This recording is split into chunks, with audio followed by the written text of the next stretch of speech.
Assalamualaikum warahmatullahi wabarakatuh. Kembali lagi dengan Budia. Oke, hari ini hari Jumat ya. Kemarin Budia nggak bikin video karena kemarin Budia lagi bikin materinya.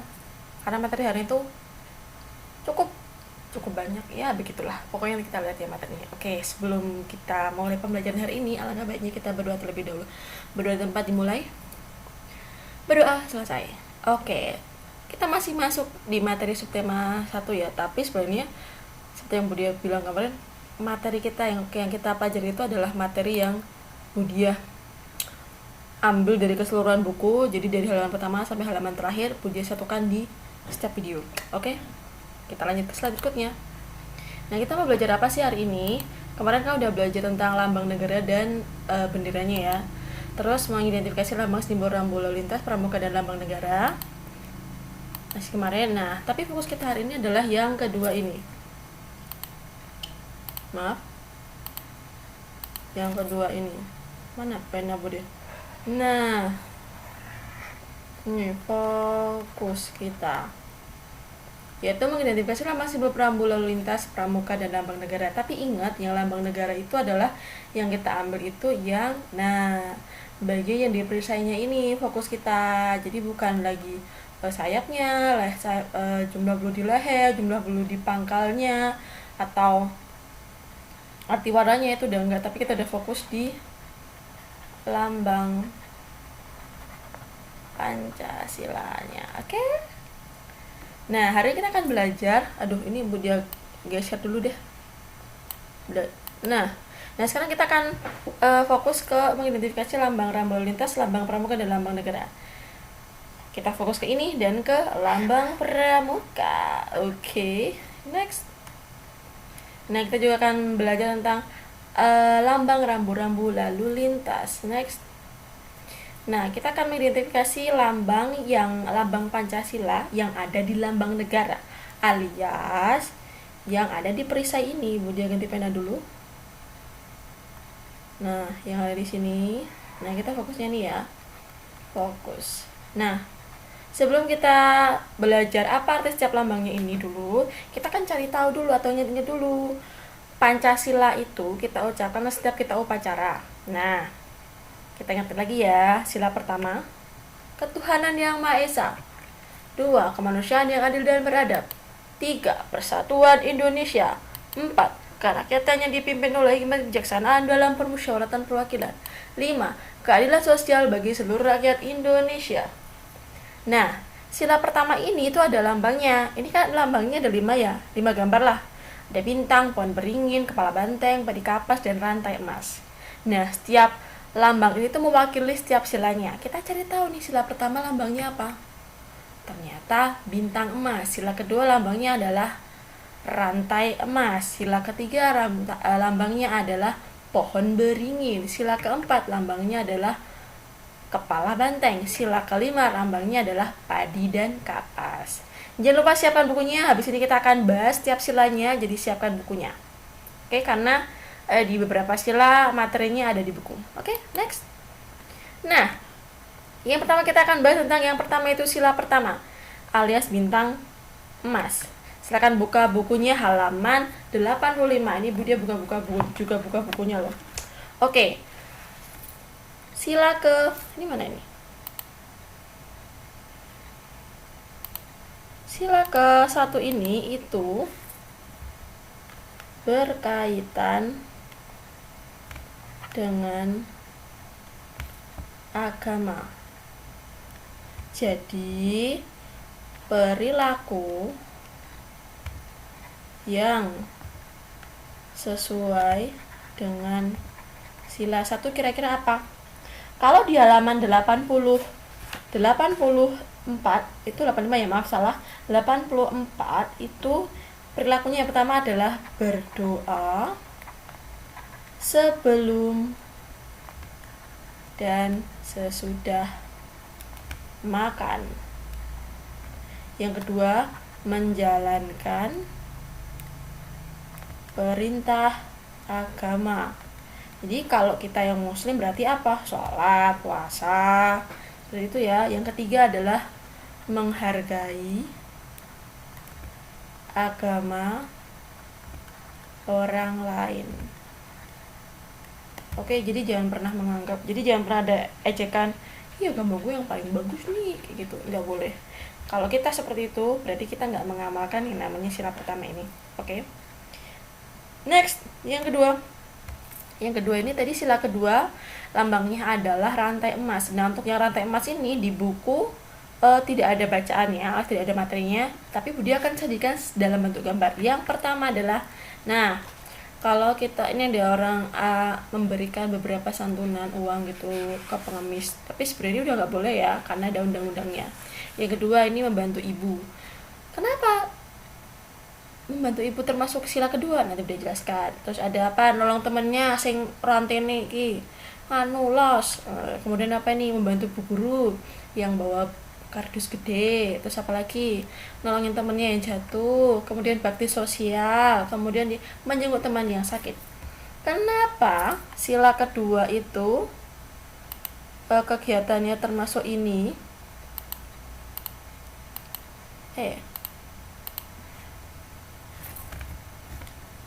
Karena sila kedua itu intinya adalah tolong menolong. Jadi kalau kita tolong menolong berarti kita masih mempunyai sisi kemanusiaan. Kalau ada bencana ada bakti sosial, penggalangan dana. Kalau ada temannya yang rantai los ditulungi, ono temennya yang jatuh juga ditulungi, ibu lagi kesusahan juga dibantu, mas bukannya malah main. Kalau temannya ada yang sakit juga dijenguk, seperti itu. Yang ketiga, sila ketiga, Persatuan Indonesia ini ada di buku halaman 98. Buku melencat-melencat atau bu, karena di buku juga seperti itu. Kalau budi yang neranginnya ikut buku nanti malah materinya di kalian gak jadi satu, jadi budi jadiin satu. Oke, di halaman 98 ini ada anggota pramuka yang sedang apa ini? Reserse gotong royong. Jadi intine atau perilaku yang mencerminkan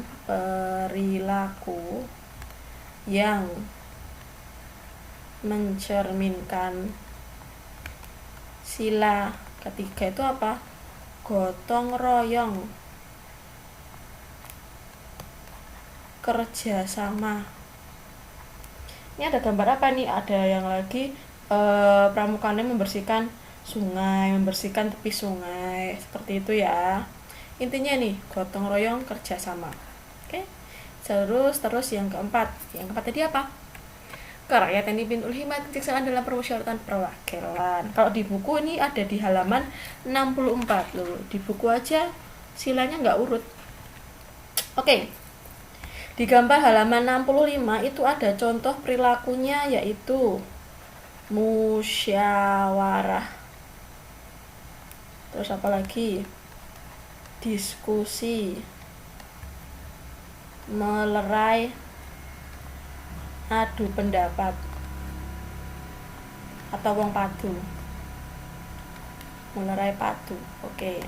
Jadi yang namanya sila keempat ini itu adalah segala sesuatu diputuskan secara bersama.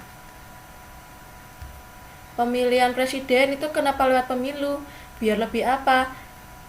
Karena adanya masyarakatnya itu apa? Menyalurkan aspirasinya, menyalurkan suaranya. Jadi harus ada yang namanya pemilu, seperti itu. Jadi contoh lagi, pemilu presiden. Oke. Next. Terus ini yang terakhir, keadilan sosial bagi seluruh rakyat Indonesia. Kalau di buku ini ada di halaman 102.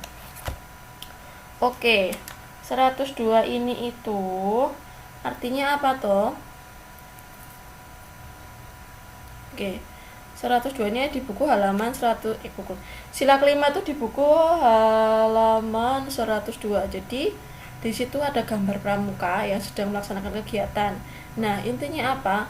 Contohnya apa? Membagi pekerjaan secara adil. Jadi contoh perilakunya salah satunya ini.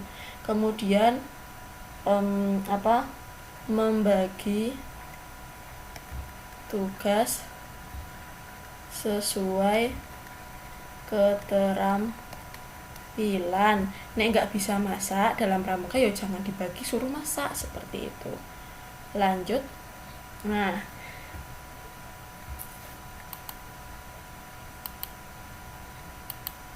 bentar, hari ini terus selanjutnya kita akan belajar yang namanya mengidentifikasi lambang pramuka. Selain mengidentifikasi lambang pramuka, kita juga akan belajar atribut-atribut yang dipakai di pakaian pramuka. Ini kanan kiri, bagian baju sini, bagian kerah ini, kemudian bagian saku atas ini ada apa. Nah, kita akan belajar itu hari ini, oke? Nah, ini ada gambar yang namanya tunas kelapa. Kenapa tunas kelapa? Silakan kalian buka buku halaman 88. Dibuka bukunya ya. 88. Ini dia juga buka kok. 88. Oke, di situ ada teks. Kenapa tunas kelapa dijadikan sebagai simbol pramuka? Karena kelapa itu bisa hidup di mana saja. Artinya apa? Pramuka harus bisa menyesuaikan diri dengan lingkungan. Oke, sisanya dibaca halaman 88. Kenapa akarnya menjulang ke atas? Agar apa? Kita punya cita-cita yang tinggi. Kemudian pendiriannya yang teguh. Oke. Tapi salah satu intinya adalah ini, karena pramuka harus bisa menyesuaikan diri dengan lingkungan. Selanjutnya, nah, ini adalah penggunaan tanda atau atribut pramuka siaga putri maupun laki-laki. Oke. Perhatikan, di sini ada tanda kepanduan yang warnanya ungu ini antara perempuan dengan putra. Putri dengan putra itu bentuknya beda. Kalau perempuan, tanda pandunya yang ungu ini bentuknya bundar. Kalau laki-laki atau putra bentuknya itu persegi, tidak boleh tertukar. Kemudian tanda pelantikannya juga berbeda. Kalau putra bentuknya persegi, kalau perempuan bentuknya lingkaran. Ini tanda pelantikan ya. Kemudian ada tanda barung, ada tanda kecakapan umum, ada tanda lencana wilayah. Kalau kita ya berarti wilayahnya apa? Kulon Progo. Kemudian ada tanda lokasi atau pita daerah. Kalau kita ya berarti apa? Lambang pita daerahnya berarti Kulon Progo. Kemudian ada tanda kecakapan khusus, ada tanda jabatan. Ini juga masih sama bentuknya. Oke, kalau tanda kecakapan khusus untuk siaga itu segitiga ya. Dan kemudian tanda tutup kepalanya kalau siaga itu masih hijau, nanti ada tingkatannya. Kalau umurnya sekian warnanya merah, umur sekian warnanya kuning, seperti itu ya. Jadi diingat, ini ada yang warnanya harus bundar, kotak, nih kotak juga diperhatikan. Oke, yang ungu ini namanya tanda pandu. Next. Oke. Di halaman 59 ada beberapa tanda-tanda atribut. Oke, di sini ada tanda kecakapan khusus atau disingkat TKK yang warnanya coklat, ini namanya tanda pelantikan. Yang segitiga ini namanya tanda barung, ada nomor gugus depan, papan nama, tanda jabatan, dan lambang pandu dunia. Ingat, lingkaran itu putri, kalau yang persegi itu putra. Oke. Kemudian ini tanda-tanda kecakapan khusus atau TKK yang bawah ini. Ada 10 TKK yang harus dimiliki oleh setiap pramuka siaga. Ada P3K, pengatur keuangan, pengamat, juru masak, berkemah, penabung, menjahit, juru kebun, pengaman kampung, dan gerak jalan. Ini adalah tanda kecakapan yang harus dimiliki oleh pramuka yang paling basic. Basic itu apa? Dasar. Oke, atau yang paling bawah. Lanjut. Nah, sekarang kita akan mengidentifikasi rambu-rambu lalu lintas. Rambu lalu lintas itu memiliki warna. berikut warna yang digunakan dalam rambu lalu lintas. Jadi nggak ada yang warnanya ungu, lilac, atau warna pink. Semua warna sudah disesuaikan atau sudah diatur dalam aturan rambu-rambu lalu lintas. Oke, ada 4 warna, yaitu yang pertama ada warna kuning. Warna kuning untuk apa? Nanti kita bahas. Kemudian ada warna merah, ada warna biru, dan ada warna hijau. Warna kuning adalah menandakan peringatan bagi pengguna jalan. Jadi intinya tuh di kata-kata peringatan ini, kata-kata yang Budiah tebalkan. Jadi ada peringatan di depannya. Setelah ada peringatan itu atau rambu-rambu lalu itu. Yang merah, larangan tertentu. Biru, prioritas. Jadi yang harus dilakukan lah, atau yang lebih baik dilakukan. Kalau hijau itu untuk memberikan informasi. Sekarang kita lihat contoh warna atau rambu-rambu per warnanya.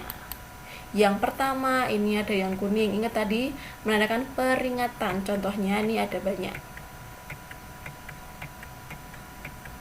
Ini Budiah sebutin yang paling umum ya. Ini yang pertama ini itu artinya apa? Jalan berkelok. Jadi kalau ada tanda ini, setelah ada tanda ini di sebelah jalan, nah setelah itu jalannya mesti menggak.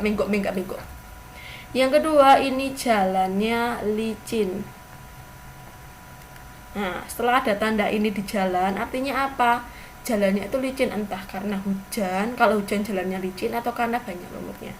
Yang ketiga ini artinya awas longsor. Biasanya di tepi jurang, jadi jangan terlalu mepet di tepi jurang. Terus ini ada apa? Ada lampu merah. Artinya apa? Kalian yang ngebut, kalau ada tanda ini tolong hati-hati. Siapa tahu di depan pas merah dilalah kalian ada yang tancap gas. Nah, jadi kalau ada lihat ini silakan hati-hati. Kemudian ini apa? Ada tanjakan curam.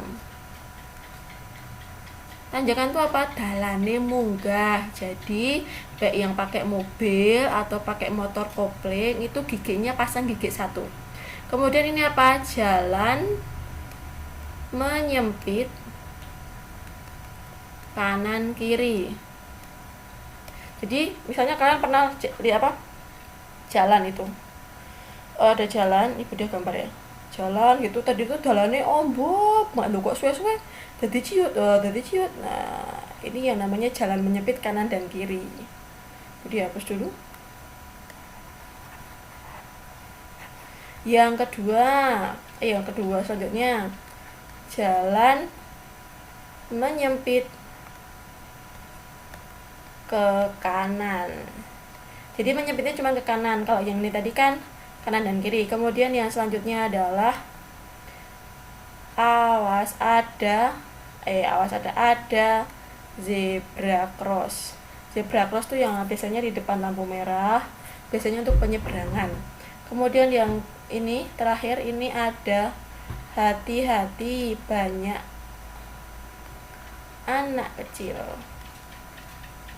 Kalau udah ada rambu-rambu ini, berarti kalian harus hati-hati biar nggak ngebut karena banyak anak kecil di wilayah tersebut. Biasanya dipasang di TK atau di PAUD atau di sekolahan. Next, sekarang kita bahas yang warna apa? Yang warna merah. Ingat, merah menandakan larangan. Yang pertama ini adalah artinya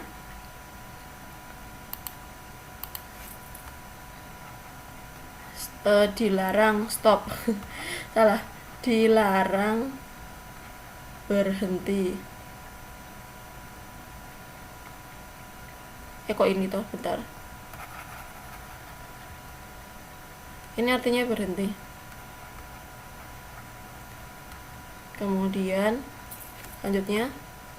Nah, kalau yang kedua ini itu artinya adalah dilarang membunyikan. Kalau trompet ini artinya apa? Klakson. Jadi nggak boleh klakson, terutama yang klaksonnya suaranya besar itu nggak boleh dibunyikan. Next, dilihatin dulu ya. Nih, terus ini lagi. Oke, Budiah bahas sekarang. Ini dilarang stop atau berhenti. Oke, kalau ini disuruh berhenti. Kalau ini tidak boleh putar balik. Tidak boleh menyalip, atau bahasa Indonesianya adalah mendahului. Ini kalau panahnya ke kiri berarti tidak boleh belok kiri. Ini kanan tidak boleh. Ini apa? Dilarang parkir. Kalau disuruh berhenti, kalau ini nggak boleh berhenti. S-nya dicoret, artinya dilarang stop. Kemudian ada tanda 10 km berarti artinya apa? Max kecepatan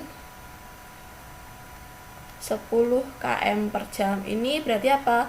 Maksimal kecepatan 20 km per jam.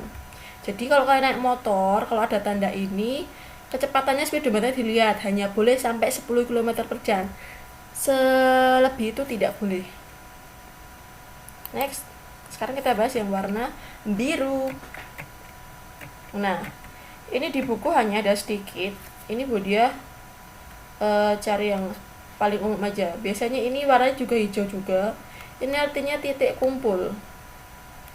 Biasanya untuk tempat evakuasi. Ini kalau setelah ada tanda ini berarti di depannya ada yang namanya halte atau terminal. Kalau ini setelah ada ini berarti ada depannya ada stasiun. Nah, ini yang paling sering dilihat. Kalau dia paling sering lihat ini. Kalau ada di lampu merah, ada tulisan belok kiri langsung, berarti walaupun lampu merahnya warnanya merah, kalian boleh langsung belok ke kiri. Next. Sekarang kita bahas warna hijau. Nah, yang warna hijau ini biasanya ada di plang seperti ini. Nah, dan ini. Jadi biasanya ini untuk memberikan informasi atau petunjuk. Jadi kalau yang ini misalnya kalau lurus di persimpangan, kalau lurus ke Bekasi, kalau kanan ke Bogor. Nah, kemudian ini kalau yang ini di depan berarti ada perempatan.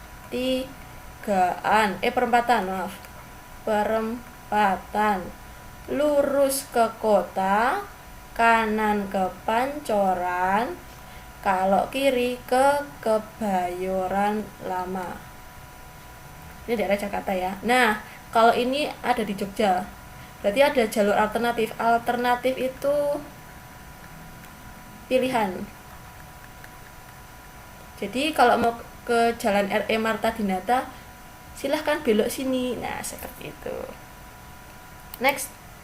Nah, tugasnya silahkan kalian cek di kolom deskripsi. Cara ngecek kolom deskripsi gimana? Di sebelah bagian kanan judul ini ada panah ke bawah.